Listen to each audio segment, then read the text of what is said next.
Singlim, tug'ilgan kuning bilan. Voy, akam keldi. Yiqqat halingga qo'qab tagiratishda nima qilyapsan? Addamasang bo'lmaymi? Dam olish nima degani u aka? Akangiz keldi, sizga bahona tovuldi. Boring narigi mahallaga borib o'sma opking. Qo'shimga qo'yib qo'yasiz. To'xta. Xudo xola tashqarida eshak o'ldiradigan issiq bo'lyapti. O'zi yiqqat bo'lsa, taksiginada borib kelsa bo'lmaymi?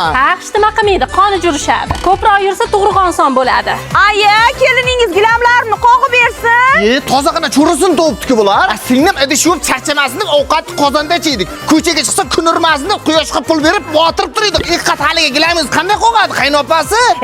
Bundan battar ishlarni qilib 4 ta bola tuqqamiz. Mana baloyam urg'ani yo'q. Uyquni ham harom qildilaring. Hali siz uxlab jopsizmi? Nomard singlimni olishdan oldin yuziga bitta ajin tushirmayman dedik. Yuzidan ajin tushmaguncha qolmabdi-ku. Turib yordam bersangiz bo'lmaymi? Erkak kishining vazifasi pul topish. Pul topyapsizmi? Enam pensiyasi kelib turibdi. Bor bedan o'rtasha. Hozir. Toza quturibdi-ku bular. Singlim uylarni 10 litrlik bakalashga bormi? Nima qilyapsiz? Qani kiyo tura, bidan o'ring, zing'illang. Voy, aka yomon og'ir ekan, o'tirsam, tizsam, tursam belim og'riyapti. Qalay bo'lar ekan, o'rasan, jaltir kallang asfalt yashqa buraman aytib qo'y, o'rasan. O'r davay. Voy!